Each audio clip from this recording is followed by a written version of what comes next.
Records its computer. Are you listening to me? You're both of you nuts.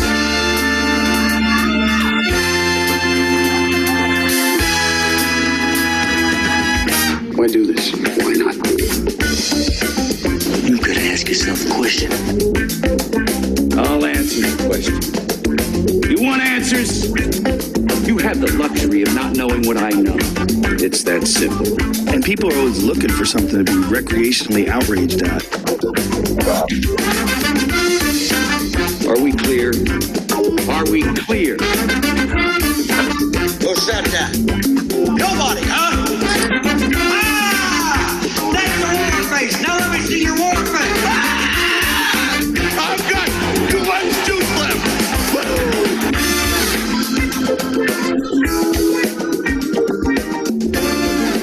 All right. This is another thing I had to cut that short because I just want to let everyone know I am outside. My 2 kids are in the back. I can't go into the office and record this because we got some logistic issues. But if you're going to hear them in the back, sorry if you're going to hear some crying. You know how it is. Anyway, hey, just something. How is everybody? Anyway, just let me know, man. I'm hungry. I'm hungry. What is that? It's chia pudding with so much goodness. I thought you're not eating any sweets, dude. You call fruit sweets? Oh, I don't know. What's that green? What's that green stuff? It's spirulina. Spirulina powder. So I've got spirulina. I've got turmeric. I got black pepper. I got cinnamon, blueberries, bananas, and walnuts. Ooh, and it's aloe water. Your digestion is gonna be smooth. Okay. It's always Well, you know, I usually take one in the morning, so my digestion was actually pretty good this morning. Well, what do you mean you take one in the morning? What do you take? Spirulina?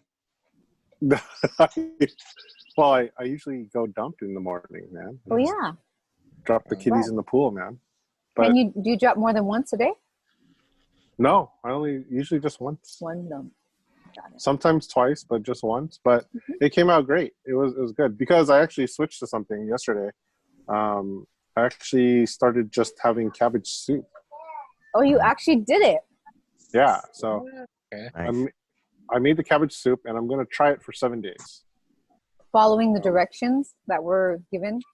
That were on this YouTube video. Yeah, it was just something I just want to see if I think I can do it. But it had specific instructions, like on one day you can eat as many fruit as you want. The next day with your cabbage soup, and the next day is like all the vegetables that you want with the cabbage soup. And I think once you approach like day 6, you can have 1.5 pounds of meat. 1.5 pounds of meat. Day 5 cabbage soup. Oh. day 5 you could have some meat. So I'm looking on Mother's Day, right? So Mother's Day, I'll have some. I don't know. I'll throw the buns away, go to In-N-Out. I don't know what I'm gonna do, but I'll try something. You're gonna take her to In-N-Out on Mother's Day? No. We need to talk. I know. But definitely, I'm going to. The cabbage soup is actually pretty easy. Obviously, there's. Hold on a second.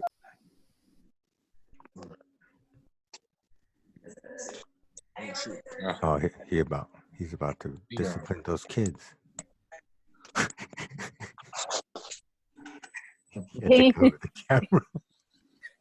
Payne is sharing computer time. The top of the screen is He's like, let me turn off the camera first. Oh man, dude. No, it's getting a little complicated. But anyway, I'll just continue. So I made this cabbage soup, and basically it was just cabbage, tomatoes. I don't know why they called for peeled tomatoes, but I use a peeled tomatoes. And it called for Knorr soup mix, which I think that's where all the MSG and salt comes from. Nora, and then N-O-R-A, excuse me. Knorr. K-N-O-R-R. A-M-O-R-R? No, K-N-O-R-R. Oh, Nor. Yeah, Nora. Who's Nora, dude? Oh, isn't that whoa. bouillon? Chicken bouillon? Right, and then added onto that, there's some bouillon that they made, so I added that, and I was like, we'll see what happens. Then there's obviously chopped garlic, chopped onions, chopped bell pepper, and then cabbage, and then a lot. And kind of measure the water. Actually, I didn't even measure the water. I just threw it in there. You're So I gonna had have it to in- eat a lot to keep your energy levels up. Because I did that Oh, a really? long time ago. Well, I had it. I'll let you know what it's like. I'm kind of gassy, and I'm like, I feel kind of gassy. I think Did it's you from read the cabbage. comments No. on the? Oh my gosh, that's the funniest thing. The comments on the YouTube thing about the bat. I look for it anyway. Go on. What? Okay. Well, anyway, I felt a little gassy, and I'm like, okay, I think I can do it. It tastes like minestrone, actually, just without the pasta, right? So it's actually pretty good. I think I can do it. It's only been day one. I think I completed day one as of right now. It's a full 24-hour cycle. And I don't know. We'll see.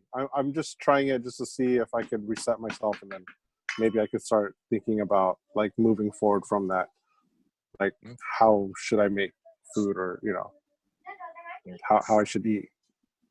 Any comment on that, Coach? Wait, so you said it's for 7 days? 7 days, you said? 7 days, yeah. Okay. Now, is it for just breakfast, lunch, and dinner, or is it just one of the eating times? No, it's like the whole day. Yeah. Oh, the whole day for 7 days? Yeah. Holy cow. Dang. So are you doing this to detox, or are you doing this to lose weight, maintain weight, change out your the way you're eating? No, I'm doing it as a reset to kind of detox, but more as a priority. I'm doing it to, how should I say? I'm doing it because because at the end of the 7 days, now I'm gonna reset to like, okay, now how am I gonna start my day? And then I'm just gonna start telling you, because usually it's like, oh yeah, I see oil, I'll fry something up, or oh hey, we have corn dogs, you know what I mean? Or hey, we have this. So now it's kind of like a reset where it's like, okay, well, if I'm gonna start eating right, I think I should do a cold turkey detox, and then go just from eating there. vegetables. A pound of vegetables a day. If I may suggest, you're probably gonna have to go a little longer, because naturally it'll take about 21 days for you guys to even get into the habit of I mean, 7 days is just it's a quick fix, but your body's not gonna get used to that routine. Kind of get it? Oh no, I get it. I just want to see if I can even make it to day 7, and then we'll go from there. Because if I can hang with it, I can hang with it. I gotta read some of these comments though. I think what you're gonna struggle with is the hunger feeling. So you gotta surpass that part of it. Yeah, kind of like the intermittent. Because you're gonna fail. Yeah. Because you're gonna end up failing because you're depriving your body of obviously a meal. Your body's not used to it, so you're gonna actually you probably binge more after you get off of it, because you're gonna have that hunger sensation. I'm not saying you're gonna fail, but that's usually the case. We don't give yourself body enough to adjust to that type, because you're going from 2,000, let's say 2,000 calories. Now with the cabbage soup, it's gonna take you down to 500 calories. Oh, is it that low? I had no idea. Pretty much. I mean, you're gonna have to do the math, because if you're you got your soup from the cabbage. Cabbage doesn't the nutrition value out of cabbage not as much as most vegetables, right? So and the calorie content is not as much as what you would normally eat, right? If you're eating a let's say a burger, In-N-Out burger, you're already putting yourself at almost 2,000 calories that one meal. So now now you're eating used that much. Now you're on this diet, or no, I'm sorry, not diet. This cabbage soup regimen. So within that, it's not going to have nearly as much calories as you would when you were eating before this. So your body's like, hey, wait a minute, I'm not getting the food I'm used to. So what your body's gonna do is it's gonna send messages. Hey, let's get some more food, right? So you're gonna have to pay attention to that. If you're feeling, you're gonna have to fight that hunger sensation that you're gonna get if you do get it. Have you ever gone through like? Have you ever played PC games, or have you ever just gone gaming like 13 hours straight? Oh yeah, right? Was it half? What's it called? Half-Life? Yeah. No, Team Fortress. Oh, okay. Well, I've done it on Counter-Strike and Rogue Spear, right? And Counter-Strike, yeah. Right. So check this out. You know what I'm doing to actually forget the hunger? Uh-huh. I'm playing Mario Kart on my phone. Dude, I've been trying to fight for first place, like for these last like 4 cups, and it's like I think I got first place like maybe twice, and then the other times like I'd go up in rank and I'd go up in tiers, and then lately I've been going down in tiers. But right now I'm staying in the same tier, so I don't know. It's kind of helping me with like not really think about things because that. It'll be work, and then I'll play. Yeah. And then I'll work and play, and then eat, and then work, play, eat. So I'm not. I don't know about that whole ignoring your hunger thing. See, I used to do that. I mean, what woman hasn't, right? You ignore your hunger because you want to stay within a calorie. You're calorie restricting basically, and that's what most of us do anyway to lose weight. But about a year and a half ago, I came across this woman. Oh man, I can't remember her name on YouTube, but Stephanie Buttermore is her real name. But she went through this. Well, let me give you some backtrack on her. She is a fitness maniac. She did bikini contests. She's super fit. She was super tiny, but she was hungry all the time. And she could eat like upwards of 5,000 calories and she would still be hungry. Like that wasn't her normal thing. Like she was calorie restricting, when she prepped for these contests, she would have to, water restrict, whatever they do. Yeah. And water depletion. Water depletion. But she realized she messed up her hormones basically. But then she could not, her hunger cues were not in sync anymore. She would just be hungry and hungry and hungry. But she wanted to repair it. So she went all in. That's the term, all in. And basically what that means is she wanted to listen to her body, be more intuitive about her eating, not worry about counting calories or counting her macros or whatnot, but to really nourish her body to the point where her body's like, I'm getting the nutrients that I need. I'm repairing, I'm rebuilding, I'm able to sustain a day's activities. So at the beginning, she would eat like 20,000 calories because she just wanted to get her body, her hunger cues in check. And then later on, she did gain weight and she knew that was going to happen. But the idea is that she would eat as much and then her body would be like, okay, that's enough. And they would start to taper down. And she continued her exercise regimen to a point now where she doesn't have to eat that exorbitant amount of calories. She's around the 1,500 calorie range, maybe 2,000, but she works out hard. I mean, she works out heavier than I do. She's definitely voluptuous, but she's not trying to lose weight, but she's still cutting. Her weight is going down steadily, not in like 20 pounds a month, but it's going down in increments. So the idea of this, really listening to your body, and if you're hungry, you eat till satiety, till you're satisfied, and not what's the word? Yeah, just not ignoring the hunger cues.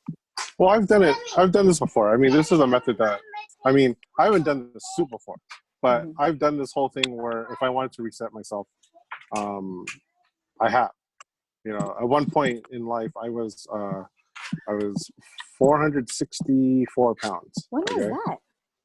This was before I was married, like a couple years before I got married. That's not how much you were when you were married, though. I saw the picture. No. When I was married, no. It's but it was something where I was doing the whole thing about, all right, I'm not going to eat any sweets. I'm just going to stick to eating the right food, and then I'm just going to, do some walking, and then playing video games and working, playing video games and working. And I'm just saying, like, the playing video games, I was doing it to get my mind off something. Because sometimes when I went, and the reason why I asked Coach Danny if he played, like, if he'd done like 13-hour video game sessions, definitely, it's because you forget to eat, you forget to go to the bathroom, you also forget to drink water. I mean, there are certain things that you forget to do. Of course, I'm not going to do any of that, but it takes my mind off, like, I am hungry. So yeah, I understand the whole thing about ignoring your body and everything. And I know there's probably a better, efficient way to do it, but this is the only way I know how, and it's only going to be, I'm just trying this for 7 days. And I just want to see if this cabbage thing, like, kind of like is it going to reset also my mind? Like, will I be able to think clearer? Will this stop me from taking midday naps? So yeah, I mean, I don't think 7 days is going to hurt. Probably have to go longer though. I mean, I totally agree with going longer. But then at the same time, I'm not doing it. It's not in the back of my mind. It's just, I'm just resetting my whole schedule. Trying this cabbage soup, trying to see if there's other soups that I could actually incorporate maybe the next week, and then see what else I can take in. And it's just doing slowly. It's just, but the whole cabbage soup thing, I think this was like totally not even secondary. It was like after like the second and third reasons. But I also read into more of that, like some Georgia hospital was using this particular recipe because there's some people who didn't make weight for surgeries, and they would do this for 7 days so they can cut weight, and then they can go into the surgery. In extreme, I'm glad you pointed it out, because they implement diets like these because it has to, especially in the hospital setting, medical setting, they need to get you down weight fast. And extremely fast. So that's the premise of why they put you on that type of diet, right? So yeah, it becomes like you're losing 2 pounds a day, which I know is not, it's more. I mean, that's totally not healthy. 2 pounds a week should be. It should be the week, right? And that's the thing with our society, right? We do things last minute. Right, and then we put ourselves in that extreme, which is short-term goal. Like I've always preached that short-term goal, yes, but you want to you actually don't want to put yourself through that. And then the fact that you Joy mentioned a body figure, bikini figure competition. And bodybuilders, their diet, it kills their body. It kills their body. I had a trainer. She trained a couple years back. She trained right before she trained for a competition. Her first bikini physique competition, right? So she put herself in that extreme. Usually, a program like that, you're looking at 3 to 4 month process. So imagine putting your body into that extreme to cut weight, to deplete water. It puts a toll on your body. And sure enough, what happens is right after competition, what do? What do? They go out and eat all they can eat, right? Now, and this happened to her, I believe a few weeks after that, she landed herself in the hospital. Because it shocked her body, yeah. It shocked her body. Yeah. So imagine these bodybuilders or competitors. They compete 2 to 3 times, 4 times a year, right? They're constantly putting themselves in that situation, and then now you bring it back to a regular average Joe diet. Do it in not in a grander scale, but in that shorter term, right? But having the same effect, the negative effect on your body as you would in competition, right? So that's what we're trying to get you guys away from that, right? Yeah, no, of course. I'm pretty. It's funny how like when I first started training with you, like you I remember the first thing you said was, "Yeah, man, I get people coming in here and I got a wedding in like 6 weeks." No, a month, 4 months, 4 weeks, 4 weeks. Everything always a month before, like going to Hawaii, going to Italy. It's like it doesn't work that way, guys. It's like, yo, I'm fit. I'm gonna fit. I don't want to be at my biggest when I fit into this wedding dress. Right. When they take my sizes, After that, they don't care anymore. They're now they're gaining weight back, right? But that's right. But that's your body naturally. Your body naturally comes back to that, if not even more, because you've been depriving your body of the nutrients and the calories it normally would need. So now when you come back, your body, so for instance, if you took away 1,000 calories, your body, it's going to adjust for a quick second, but it's going to say, where's my 1,000 calories? Where's my extra 1,000 calories? So now when you're on the tail end of what your regimen was, on the tail end of that, even when you're done, your body still, it'll take a moment, right? Because it's still looking for that 1,000 calories.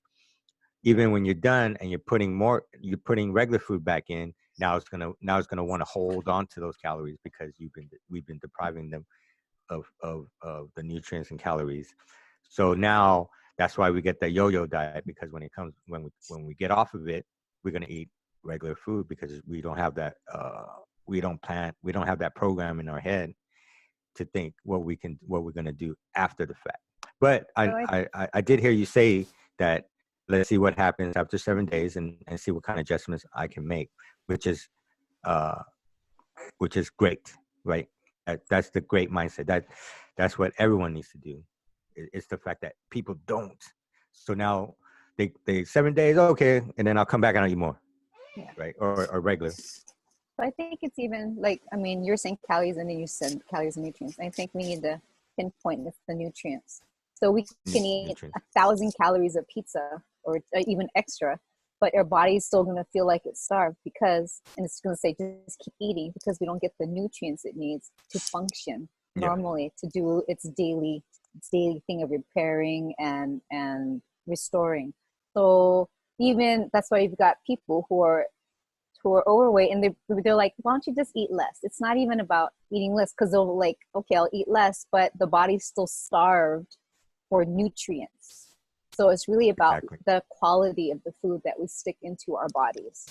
So once our bodies are like, oh, I'm getting the nutrients, then the whole thing about I don't need that extra 500 calories any longer because my body's able to sustain itself now. So imagine this. It's like I think the way or the plan of my attack is kind of like this. It's kind of like when you enlist in the military. That first week, you're not gonna sleep. You're not gonna eat. You're just gonna run, and it's a shock, right? Right. It's like a shock to everyone's body, and I think that's what I'm kind of doing. I'm kind of like doing that first week of shock, and then after that week is complete, then it's like, okay, then you gradually go into almost like your normal day, but it's just adjusted so that you're headed, you're getting sharpened. Right. You're headed in the right direction. So as long as you got a game plan. Yeah, just as long as you have a game plan, Yeah. So like after my 7 days, well, first of all, I need to see if I can reach my 7th day. Otherwise, I have to restart this again because it's really hard. After all the shopping we did at Trader Joe's, it's like, oh man. Yeah. But it's cool, let me see what happens. Yeah. I want to. Oh no, so go ahead. No, I wanted to add to. It's like, okay, so like the past couple months, like I don't know if I told you guys this, but so beginning of March, I started getting back into exercising. Like I was at like around 185 pounds, and right now, as of beginning of May, I'm actually down to 168. Wow! But great that job. was just good for you. Yeah, but like, see, here's the thing though. Okay, so when I first started getting back into it, I already told myself, okay, I'm gonna be running every day, and I'm gonna change my diet. So I'm eating like salad, a bowl of salad, like every day, like at least 5 days a week when I go to work. And like as far as meat goes, I was only eating mostly chicken because it's the more healthier one. So I cut off the red meat and the pork. So steak and like even unfortunately the rare steak from the bowl of pho that I usually have. It was torturing, man. Like first week, okay, I was on a roll. I was exercise. I was running at least 2 miles a day, right when I get off of work. 2 miles a day, and then after a month though, that's when I was starting to feel like pretty weak. Yeah. It's like I wasn't sure what was going on. I was eating healthy and whatnot, so it was like around my chest area where it was kind of starting to hurt. And so I went and saw my doctor, right? And I don't know if I told you guys this too, but like I have high cholesterol since November and December because I was eating too good from the holidays. So my calories were, I mean, not calories, my cholesterol was pretty high. And so from what my doctor was telling me, it's like, yeah, gotta eat healthy and exercise more, which I did.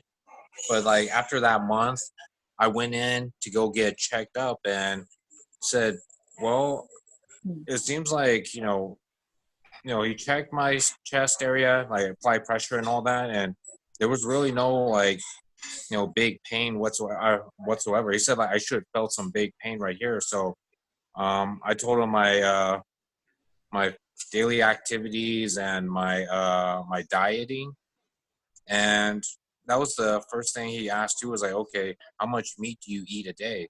It's like, well, I mean, I'll have chicken like at least 3 times a day, and then the other days, probably like the other worst thing I would eat is just ramen. That was about it. And so then he goes back to like, okay, last year, yeah, just this is what I ate. I ate a lot of meat, and I did exercise a lot. So he just said, okay, go back to that routine because the routine you're going on right now, it's like it's not good for you because your body's like not used to that kind of diet and that kind of physical activity. So yeah, it takes time to adjust, but just don't like overdo it to where your body's just gonna cave in, But yeah, no, so that's just true. What kind of pain in your chest was it? Was it like yeah, go ahead. I'm just curious.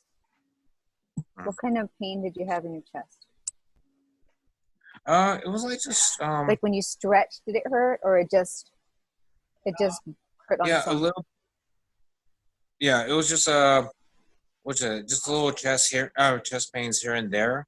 But it was going back to what you were saying too about like the type of nutrients that you have, and I looked into it, and there's like a couple of nutrients called K1 and K2.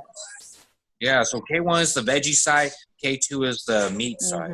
So if you don't balance those two out and you only have one over the other, then you're on your way to a pretty, bad shape, So, yeah, it's just, he just said, yeah, it's okay to eat meat, just don't eat too much of it, So it's like, you gotta have it. Yeah. And Jay, if you don't mind me pointing out, I'm not saying that's the reason, and I'm not in a position to say it, but part of your cholesterol being high is because chicken has just the same amount. And I'll share this with you guys real quick. Okay. Oh, sure. Okay. So you see the poultry have the same amount, same impact as red meat. It's not the cleanest meat. It's actually, it's just as bad as red meat.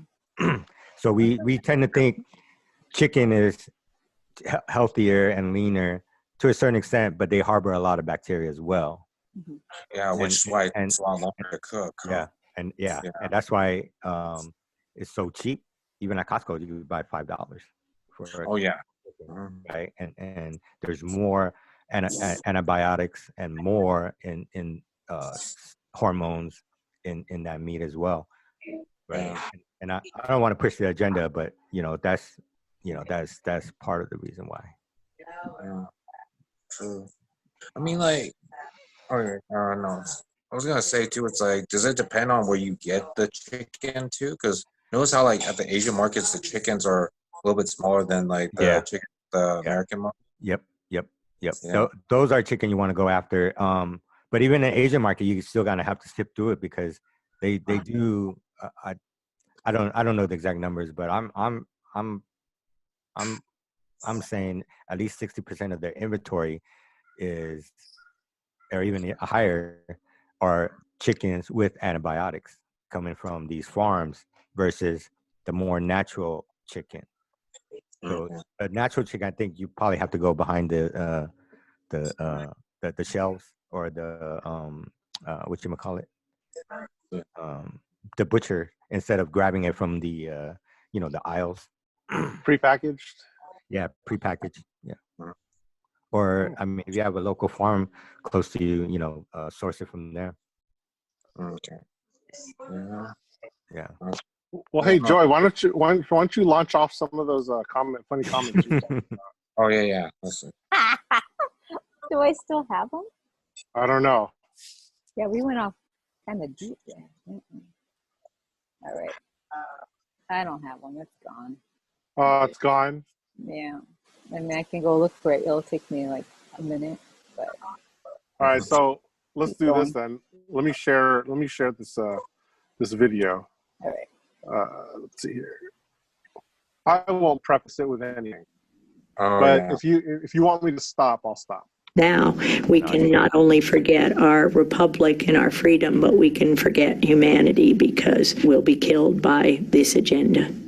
So, Anthony Fauci. My name is Dr. Tony Fauci. I'm the director. The man who is heading the pandemic task force was involved in a cover-up. He directed the cover-up. And in fact, everybody else was paid off, and paid off big time. Millions of dollars in funding from Tony Fauci's organization, National Institute of Allergy and Infectious Disease. These investigators that committed the fraud continue to this day to be paid big time by the NIAID. And the whole world is listening to his advice for how to handle this current pandemic. How do we know that what he's saying is what we need to be learning? What he's saying is absolute propaganda, and the same kind of propaganda that he's perpetrated to kill millions since 1984. We know from this study quite clearly that there will be a delay in progression significantly greater than for individuals who do not take the drug. It started really when I was 25 years old. Okay. Dude, this thing is really deep, man. This whole so she's whole gonna thing talk about her story? Is that what was gonna happen? Yeah, I think she gets into this whole thing about, was it the part about her being framed? Is that what you're talking about? Well, I don't know. I mean, I don't even know her. I'm sorry. I just. So she's okay, well, basically it's an interview. She was so she has this book because she had some gag order released, and she wrote some report, and this Dr. Fauci guy was demanding the report or demanding the notes from it, and he didn't get it because she didn't want to tell him. Right. Because the whole point of giving like these findings is that, if you can't develop a drug or develop a medicine and put a patent on it, then you shouldn't really tell anyone about it. You shouldn't tell anyone about an alternative. Right. Don't talk to anyone about the alternative. She also goes into things about another interesting thing, and I want to fast forward it because we can't go through the whole thing. Oh, hang on a second. Okay. Let me go to 18 minutes here. And then we'll talk about that. Let's see. Share. Okay. All that money they're making on their patents, and we can give it to the victims of this plague of corruption. Is it safe to say that anything that cannot be patented has been shut down intentionally because there's no way to profit from it? All these natural remedies that we have had forever. Absolutely, that's fair to say, and that's exactly what's going on in COVID-19. The game is to prevent the therapies till everyone is infected and push the vaccines, knowing that the flu vaccines increase the odds by 36% of getting COVID-19. Where does that data come from? A publication last year where the... Yo, I kind of want to stop right there. That's crazy. I don't. So here's a little thing, and when I had to watch this maybe 3 times, and I watched the first time I watched it, I was like, whoa, I was like, this is nuts, this is crazy, and it kind of made me, and it's so funny because I talked to a friend on chat. I talked to one of my friends who's an ex-military, and he knows me because this is how we met. We actually met through gaming, through a military game. And so, I've never met him in real life, but, he's in Alabama, and, we always talk back and forth. And I told him, I said, half of this makes me want to cry. Half of me is crying because I'm listening to this.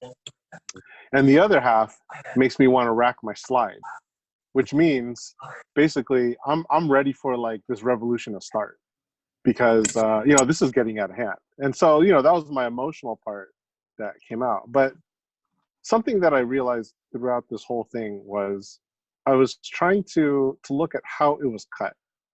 And a little bit of it, when I saw how it was cut from from a close-up to like a wide shot, it looked like she was in mid-sentence. And it looked like they were kind of phrasing and cutting certain things to make it one sentence. And then I was kind of going. I was gonna say, I think that kind of technique is kind of to add more dramatic effect. It's like the close up you get to someone, it just shows a little more seriousness of it. That could be the case too, but then I've seen a lot of editors do that on especially YouTubers that cut close and then far away because it's just a way of fixing some which speeches that was kind of off. But no, I think for the video it's meant to be more dramatic because it's a pretty a serious matter too. But so here's the thing, it's just overall, and I'm just trying to be I'm not trying to just go with it when I first watched it, because it emotionally got me, but then I had to kick in my brain. And I had to actually think and really kind of dissect it. Yeah. Helmet's over there, babe. Yeah. No. So let me just make this one point. So I don't really, no real details were really given. It kind of looks like, basically it looks like a conspiracy. But the thing is, what I'm concerned about is that there could be false connections. Do they really answer questions logically, or do they want to leave you connect the dots? You kind of leave the user or the viewer to connect the dots, instead of actually connecting the dots. Does that make sense? Yeah. No, in fact, I was skeptical at first too, but when I watched the video, there's a moment where they interview other doctors. In fact, one of the doctors in there was it was a video interview that I think you showed the other time too, where the guy, it was the kind of bald-headed guy that was just chiropractor. It was the Twitter video. Yeah, his video was in that that little, I guess, documentary, the Plandemic. That's the video called. Yeah, he was in there. Yeah. Then there was 2 other doctors there too. I were talking about how when you wash your hands, right, all the time, there's actually bacteria in your hand that's actually I forget what it's called. If you watch the video in that section, they explain to you how you're constantly cleaning so many things up, you're actually making your body vulnerable to bacteria that you touch every day. And then there's another thing too where how they talk about when you're indoors all the time, and you're shutting yourself away from those bacteria or things that are floating around all day, to where your body's so used to it and is able to fight off of it. If you shut yourself away from that for so long, and then you go back outside and you're exposed to all this bacteria, of course you're gonna get sick so soon because you're not used to it. Like, when I went out running, I was getting runny nose and I was coughing and sneezing from allergies because I'm not used to that, because I'm so used to working out indoors. So now going back out there, it's like just, I'm not used to that. So it's like, I don't know, that's where it was like, okay, that's actually starting to make some sense. And the only question is, are these like actual doctors or are they just actors? That's my only thing that I'm wondering. If they're actually, no, they're doctors. They're doctors. I actually looked up the one who you were talking about. He's like a There's one who's a like head of emergency medicine, or he's actually an emergency physician. Yeah. The one next to him is also an emergency room physician, and they were talking about that shelter in place will actually cause your immune system to drop. Right. But so my question is on this though: what about low density areas? Oh, what's it called? Like low density areas, less populated places. Yeah, I mean, I don't know if that, I would have to see some hard data on that. But I mean, of course, it makes sense. It's like, you're out and about, you're playing in the dirt, you're playing on cement, you're sitting down where people like, take a crap on the streets. I don't know, right? And you're playing with all this good and bad bacteria, and this is how you survive. I understand that concept, but the thing is that I don't, and they mentioned like, oh, there's healing microbes in salt water at beaches. There is. There is. I don't know too much about. I don't get to go out to the beach that much. Kind of would like just to, being but, out in nature, being barefoot, being in the water, just us connecting with Mother Nature, the earth, is healing in and of itself. Right. And so, and then that whole idea, I mean, when my kids were little, I let them play in the dirt. I let them eat the sand. And I'd be like, did that taste good? They'd be like, no. Then they won't do it again, right? But I understood, like you said, it's commonly understood. If you're exposed to the microbes, then your body is able to fight it off or learn how to fight it off. But that's the only way. If you keep yourself, my mother, perfect example, clean as can be. She's a teacher for like over 30 years at SF Unified. But she got sick all the freaking time because she kept herself so clean. Our house was immaculate, and she would hate me anyway. Yeah. But she's sick. Even now, I'm afraid. And I'm like, please stop cleaning. Because in America, I mean, I wouldn't say America, but also in our society, we vilify bacteria. There's also, you need good bacteria, excuse me, you need good bacteria in your gut as well as bad bacteria. But the word bacteria, if you say that in public, everyone's going to go, oh, let's get some bleach, let's clean everything out. Right? Just like chemotherapy, right? They're going to go in with radiation and kill all your cells and bacteria, right? Which antibiotics and antibiotics, right? And that's how it works, right? That's how it's been working. And I'm the same way too. Like I was the one out all the time playing around dirt. And then if I compare my brother's a little older, so he's okay, let's just stay home, let's clean. Even right now. Like when you walk in the house, when you walk in the house, he opens the door halfway and slides alcohol spray and says, "Go clean yourself up before you walk in." I'm like, dude, and that's what people don't see. We kill off the good bacteria when we need it. So we need it. We do need it, the good bacteria. So there was. Go ahead. Oh no, sorry. Just real quick. They did. One of the doctors in there did mention something about what they call microbacteria or bacterial flora. Bacterial flora. Yeah, I actually looked that up, and there's like other videos on YouTube that other doctors explained about the good bacteria that you need, or that actually helps make your immune system stronger. Exactly. So it's like just okay. So there is some truth to that. No, it's real truth. Your gut is linked to the rest of your body. The food that you eat is going to trigger your whole body to function what it's supposed to be. Versus, for instance, if you need to transport vitamin C, your body's going to incorporate,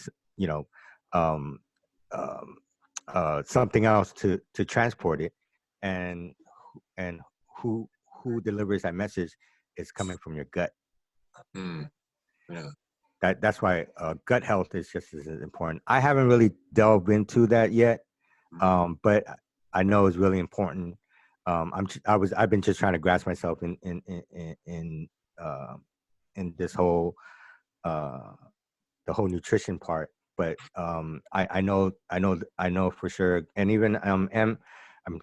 even Joy, she understands it a little bit more than I do, and she could probably elaborate a little bit more. But your gut bacteria is just as important. Basically, we have more bacteria on our body than we do cells. So basically, our cells, whether they're healthy or unhealthy, is going to be directly correlated to the flora or the microbiome or the gut bacteria that's living within our body.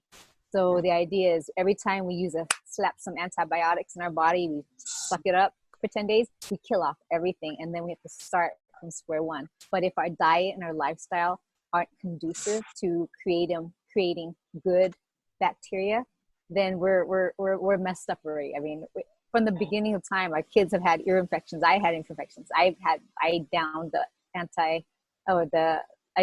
medicine, for 10 days straight, destroyed my flora, and now I deal with an autoimmune disease. I deal with psoriasis.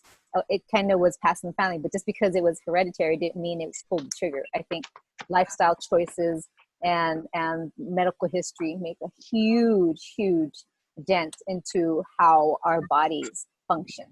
And so sorry, I could go off, but microbiome, good bacteria, eat your probiotics. So here was an interesting thing that she pointed out. She pointed out that flu vaccines increase your chances by 36% to get COVID-19. But then the funny thing is that it kind of cuts into this document right here. Mm-hmm. If you look at this document, this is a legitimate document, right? But the thing is that, this was made when? 2017, 2018? And so I guess I don't know, it just sounds kind of weird. It cuts to the document and it says U.S. soldiers have an elevated risk of getting coronavirus through a flu shot during the 2017 and 2018 influenza season. But the funny thing is, they have an elevated risk, but it doesn't mean it's from the COVID-19, because COVID-19 wasn't even around in 2017, 2018, right? It was in 2019. In the form of coronavirus. Coronavirus, but COVID's been around since the 70s. Yeah. But not this specific coronavirus. It's not just this specific. What we're seeing is the mutation of what we're reading. Get it? Because like the flu, it mutates every season, right? You don't get the same flu that we had last year. It's gonna mutate and it's gonna change into a different flu this year. And that's why we can never keep up with the vaccinations. We're always behind, and that's why we have more death in the flu settings per year. Like the H1N1. Yeah. So even though it's not COVID now, COVID's been around for a while. Yeah. Right. So then that leads to another thing where she also made a link where let me stop sharing here, where she talks about the U.S. government was doing experiments with this virus. Of course they were doing experiments, and she was trying to tie in the experiments at Fort Detrick all the way to Wuhan, where they had the labs there.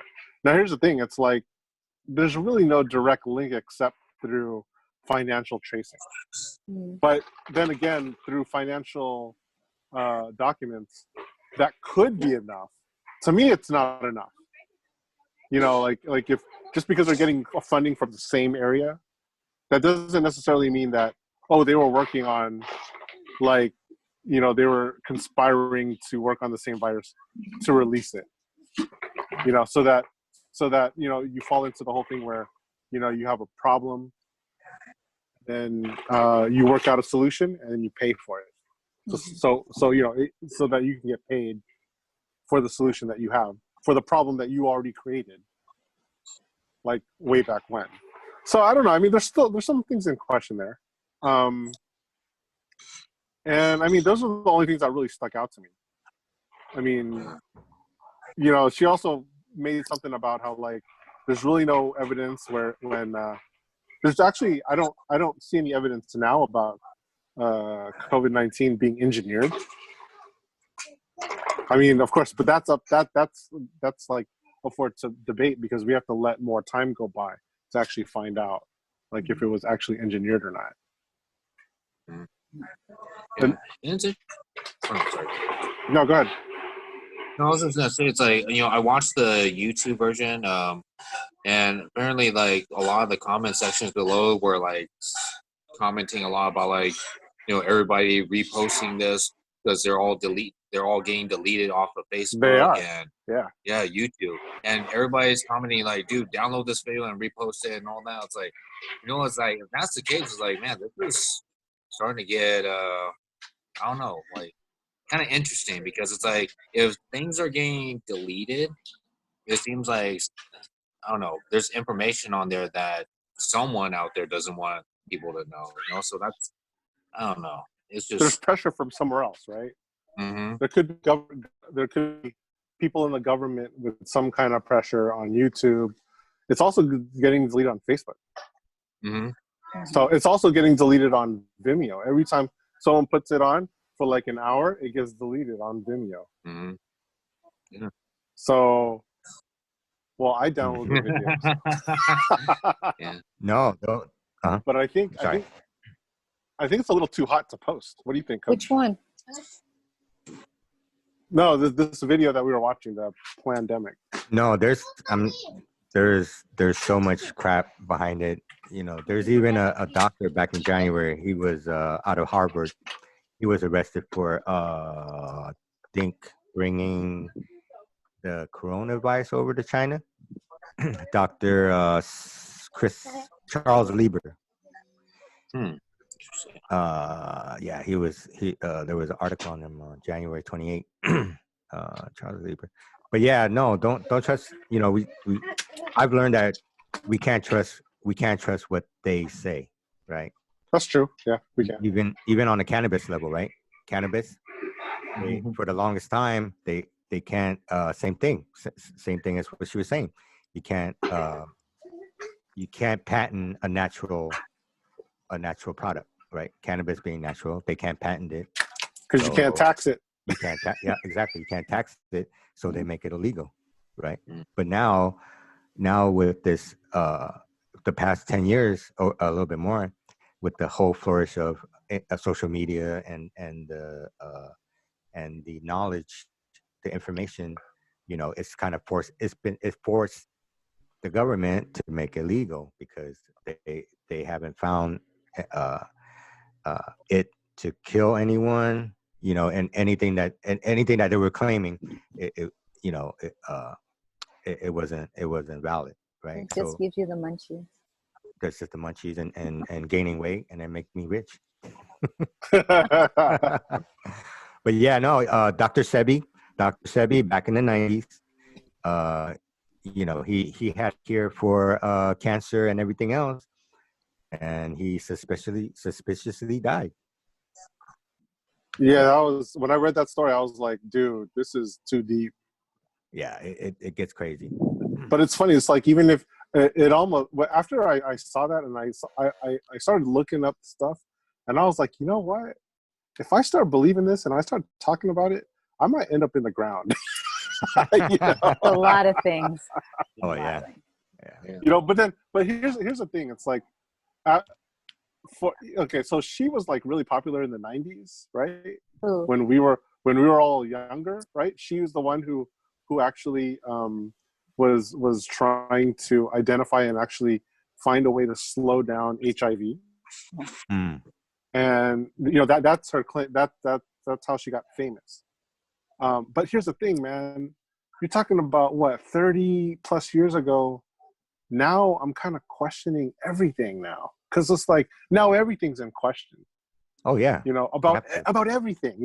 It's not just about this. It's about what happens in what happened in the news, what's happening to our government. Why is this happening in the news? Are we trying to cover up something else that's happening? And I'm just like, oh man. And that's a part of me that's like crying inside, and I'm ready for the revolution. Yeah. At the same time. And we're following exactly what they're doing. We're so scared with this whole virus that we weren't even thinking about the conspiracy theory behind it, right? Because we're so the whole world is so focused on this virus, but what's happening behind the scenes? Look at China. China is trying to take over the South Pacific Seas right now, and in fact, China signed a $2.8 billion trade deal with Italy right in the middle of the lockdown. Yep. And you got Iran on top of that. And what China is doing is connect the Silk Road all the way to Europe, and they're trying to control the South Pacific Seas because that's where most of the trading ship line goes through. So you see how China is, what they're doing. They're trying to take over the world while we're so focused on this virus. While we're so focused on I'm so focused on getting toilet paper. Yeah, exactly. And bleach and hand sanitizer. I'm paying like $7 for like a little bottle of hand sanitizer. I mean, it's crazy. It's funny when you mention that Silk Road. You can also tie in. Like I think maybe they want to open up that Silk Road because in Afghanistan, I think there's a little bit of trouble getting those poppies out. Oh yeah. So what are you saying? There's big trouble in Little China? Oh, it's gonna be big. And look, right before this, what was happening in Hong Kong? Protesting. Right? Yeah, that's what I was like telling everybody. Mm-hmm. Yeah, Jay. protesting, right? And now now what I was now if you go to Hong Kong, everyone's at home, doors locked, right? Mm-hmm. And also it's known that right before this, the U.S. had a trade war with China, right? Mm-hmm. So what the conspiracy is? Oh, let's shut everything down and we bring all our factories back up in China. So now the whole world's going to start ordering from China. China knows. China wanted to see what would happen if we shut down the world, and we're all going to be dependent on them. And we have. Where are we getting our PPE? Yep, Gavin Newsom paid $6 billion over to China and got shafted, and they only sent 3 million. We only received 3 million. But why is he making a deal with them? And he won't even give up the papers that says what the deal actually was. They call it a secret deal. It's a secret deal. He won't even give it up. It's all taxpayers' money. We should know how our money's being spent. Well, this is the deal that he has with us. It's the same deal. Outdoor recreation, right? I've been doing all this. People will be getting mad at me for being outside. Anyways. But here's the one that gets me right here. Wait. No. Dude, volleyball singles? What's that, dude?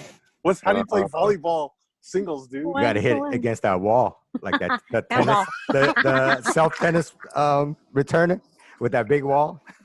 Oh wow, dude, yourself. That is so crazy. It's like the whole volleyball. Oh, and watch the sunrise. I'm so glad. I was gonna say, I'm glad I can watch the sunrise. All right.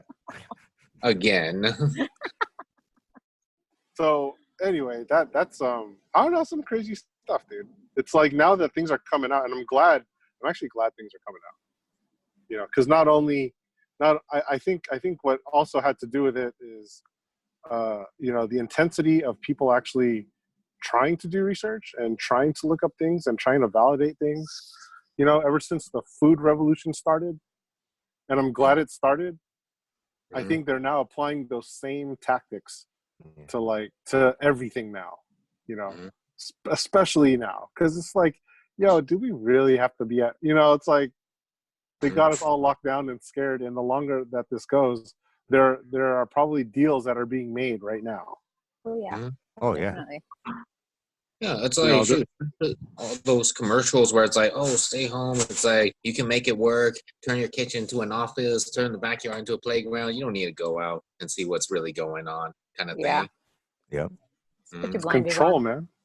It's That's control. what it is. It's all They're using control. the word safety to control us. It's for your safety. No, I don't know, man. It's just, you know, and I know this sounds far-fetched, but now I'm starting to think like about even the whole political spectrum about, you know, about like when this thing was happening.